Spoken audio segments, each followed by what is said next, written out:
bands are pretty self-contained unit, and whenever we do a job, we go along as 6 or 7 of us with a roadie or a couple of roadies or a couple of managers, drivers, and I think it goes pretty much through the whole band's system.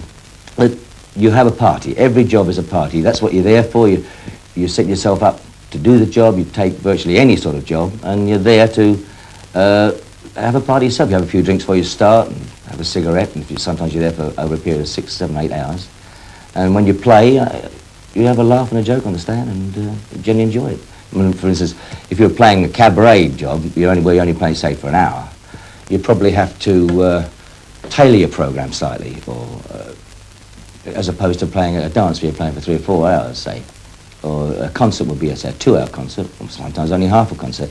And you've got a captive audience in cabaret and concerts, whereas at a dance, or a jazz club, say, or in a pub, they can move about. So you've got to entertain people in a real hard sense. You've got to keep them interested in what you're doing.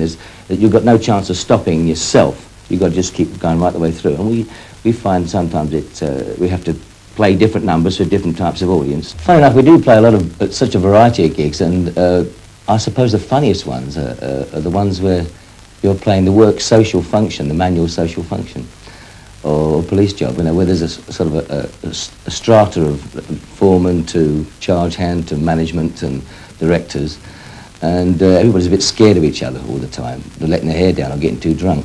And I think probably one of the greatest fun is to play at a police ball, not play with one, play at a police ball. And I think all coppers will appreciate this.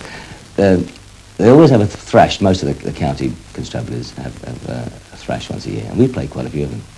And it's always a bit worrying, like, for the first half. Like, there's the policemen, the constables, the sergeants, the inspectors, and then the superintendents, and then there'll be the chief constable. Invariably puts in an appearance. But fortunately, not for too long. If he's got any sense, if he wants everybody to enjoy himself, he buggers off.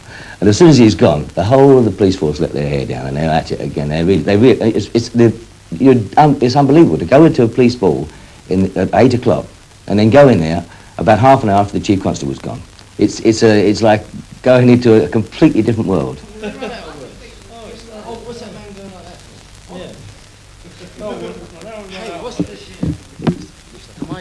Andy Cooper plays the clarinet with the band, and he has done for the last 12 years, and very well too. He's also the resident nutcase.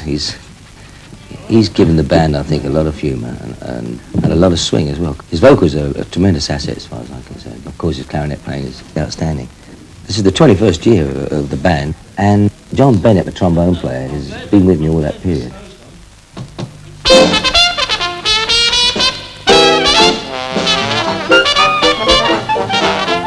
In fact, I was playing with him in another band before that, and we decided to start the band together.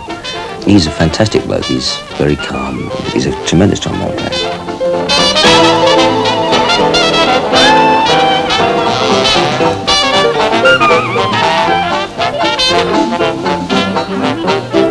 Tony Pitt plays the banjo and the guitar.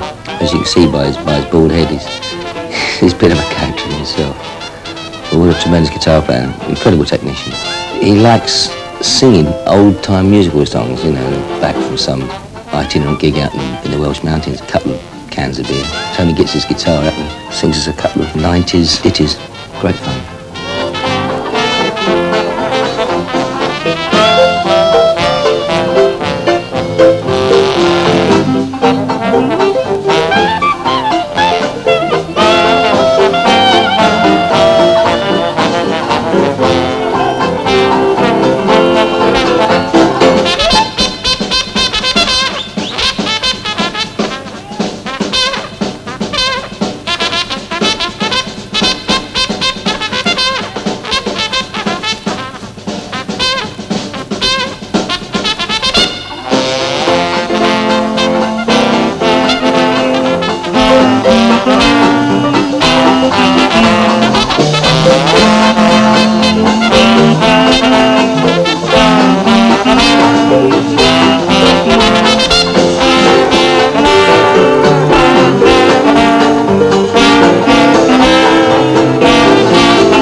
Duncan Swift, a piano player, he's a musical genius. He's got umpteen degrees up his arm and musical degrees, and plays nice trombone as well.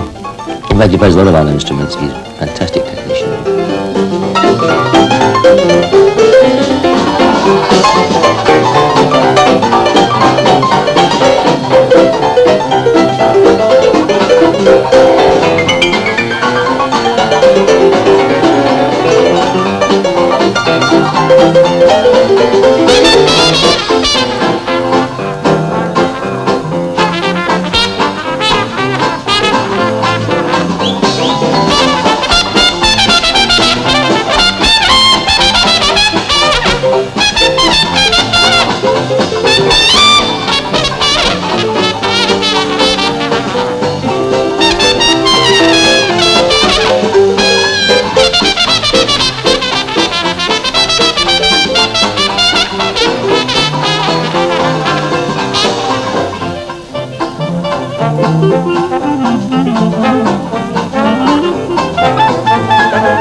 John Benson, he's one of the new members of the band. He's only been with the band 2 years now.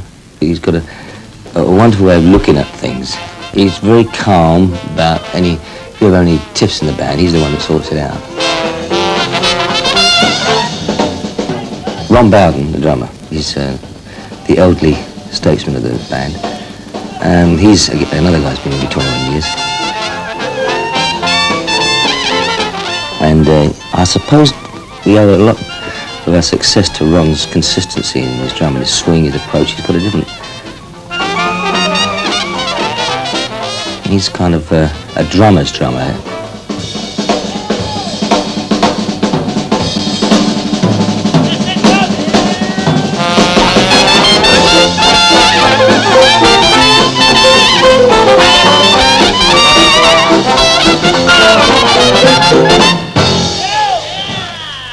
As we spend so much of our time working in Australia and United States, well, not a great deal, but a lot of the time, and holidaying in Spain, we got a great liking for this type of property, this type of house. And as there wasn't a colonial house available in Ilford, Essex, well, I decided to design one, a mixture of about 4 different styles, and see if I could get an architect to put it all together. And this is the result. We've built our own house. Well, the reason I live and love East London, or Ilford, where I was born, is because, first of all, I was born there, and my family comes from the area, and as I'm the last of 9 children, well, 7 natural ones, 2 adopted ones, I suppose it gives you a sense of security to be around the family most of your life, which I've had. And my father is now 91 years old and still going strong, touch wood. I wish I could think that living at least somewhere near that age, but he's still hale and hearty, thank God. And I'd like to be close to him, I suppose, and my in-laws as well are in the area. And you never know when you're going to be needed. Actually, the funny thing is, you always think they're going to need you, but I think no matter how old you are, you tend to rely on your parents if they're still alive quite a lot. So I like being near my family anyhow, and I hope they like being near me. The area's got just about every amenity going for it. The social life is pretty good. The people in the area, I suppose they're the same sort of people as me, really. Cockneyese, which is, to anybody who doesn't know the area, it's a very warm, friendly type of person who I think has lots to give to the world. The accent is very close to the Australian accent. You find it's dead easy to fall into, like here, hello, cobber. I think it comes because most of the convicts were stationed here before they went off to the colonies. and it's got a kind of a character of its own. The docks and the poverty that used to exist in the area. It's given the people a little touch of a toughness, but with a great deal of sense of a local feeling. That they'll help anybody, anytime. It really is a nice area. Amen. Amen. Amen. Amen. Amen. Amen. That's nice. Amen. Amen. Amen. Amen. Bum, bum, bum. I'm on my way to heaven. I shall not be moved. I'm on my way to heaven. I shall not be moved. Just like a tree that's standing by the water. Well, I shall not be moved. Yeah. Well, I shall not be moved. Yeah, I shall not be moved. Just like a tree that's standing by the water. Well, I shall not be moved. Yeah.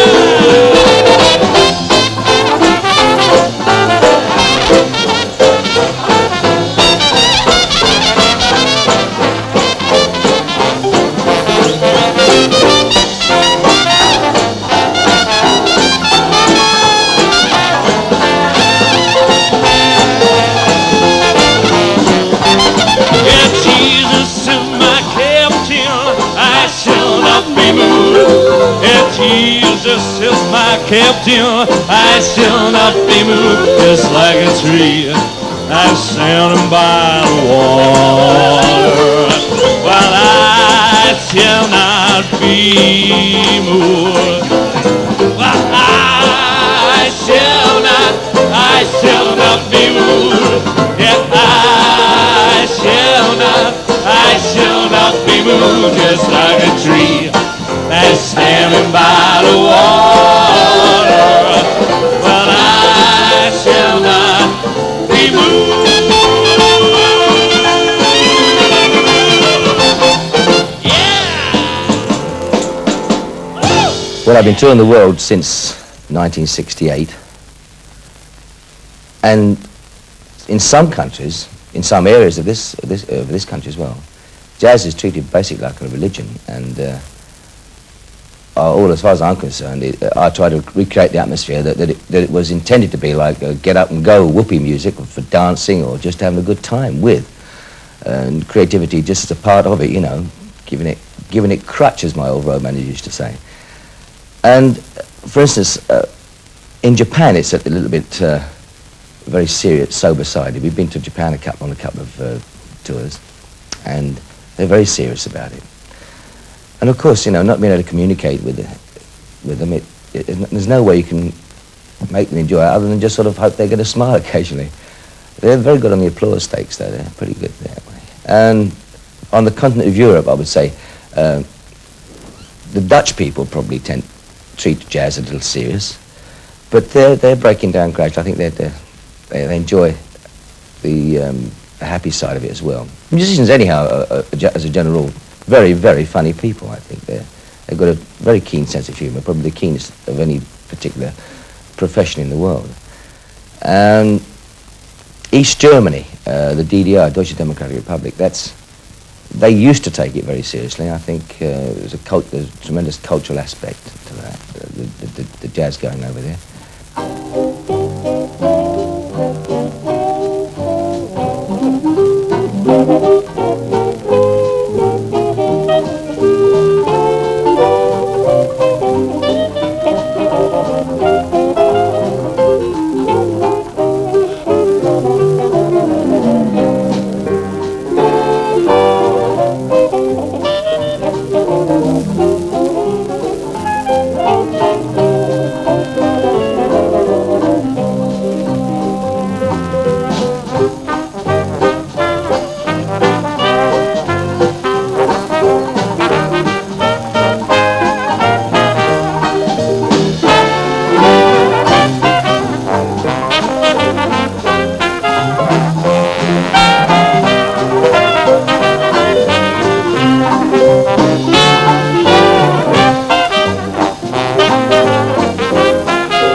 Well, I have been touring for 26 years, and I'll probably be touring for the next 26 years if I have the strength to keep going.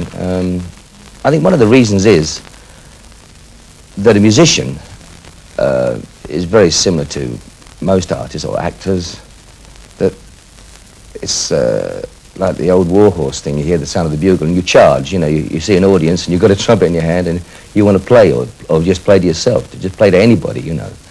I can't see me giving up the trumpet until it gives me up, basically. I mean, for instance, people like Louis Armstrong died virtually with a trumpet in their hand on the road. He was touring when he was 70. And there's guys touring around now. You see the old New Orleans musicians coming over here doing tours occasionally, or going around the world doing tours.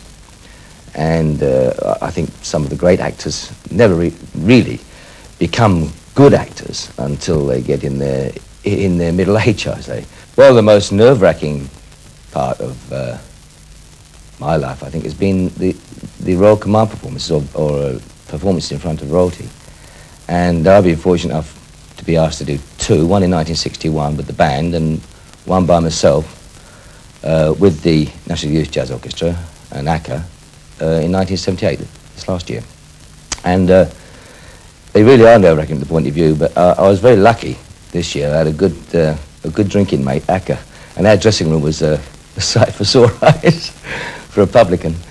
And of course we went on we really had, I think we had the best time of any performer on there. I mean, we just eventually ended up sort of really being slightly smashed, but enjoying ourselves like mad. And other times the appeared before royalty, I remember once we did a charity show at the Lakeside Country Club in front of Prince Charles for his charity. And we had dinner first, and there was a line-up, and we all met Prince Charles. He was a charming bloke, smashing fellow, actually. And at the dining table, I found that I'd been seated right opposite Prince Charles, and I was in a bit of a blue funk about, now, what are you going to talk about to a guy you never met and who's obviously royalty? And I had my back to the stage, and as I say, he was sitting opposite me. And up came the prawn cocktail and the wines and things. And I was all going, what the hell do I do now? You know, I suppose probably he's just as nervous talking to somebody as well. And we started nattering about this and that. And we eventually got through the prawn cocktail and onto the main course. Carried on nattering. We had a good old natter, actually. He's a bit of a good nut. I like him, as I said before.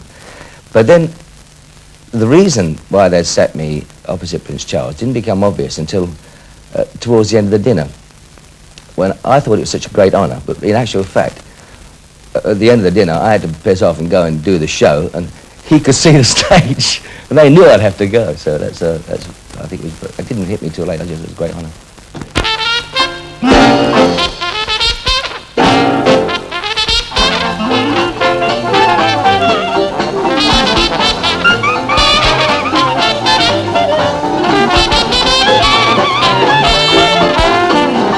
When the saints go marching in, oh, when the saints go marching in, I wanna be in that number. When the saints go marching in, when Andy Cooper plays the clarinet, when John Bennett plays the slide trombone, you got two fine musicians gonna have a blow together. Andy Cooper, John Bennett, when the saints go marching in.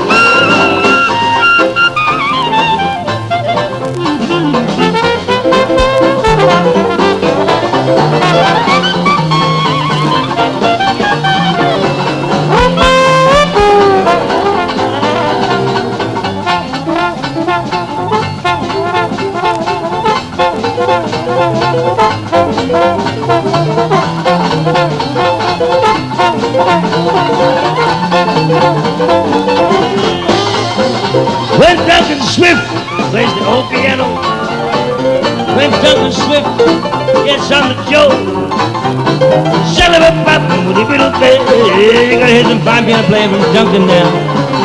Duncan Swift from Kidderminster.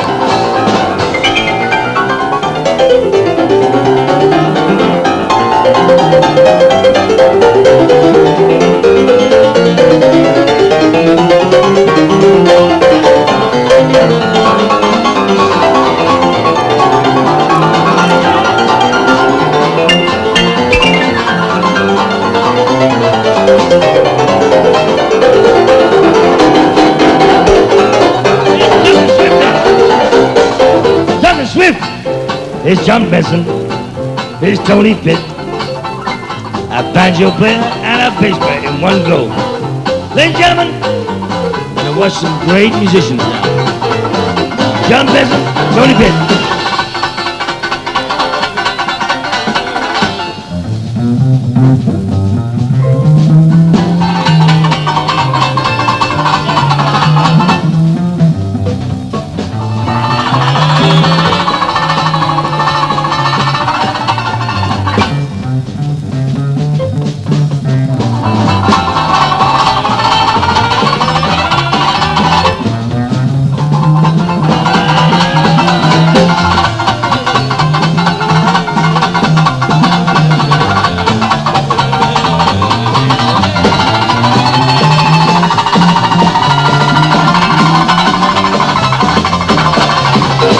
Thank you, Tony, on the banjo. Mama don't know no trumpet man here. Now Ken don't care, but Mama don't know. Play the trumpet anyhow. Mama don't know no trumpet man in here. Ronnie Bell.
Marching in, oh, when the saints go marching in, I want to be right there in that number when the saints go marching in.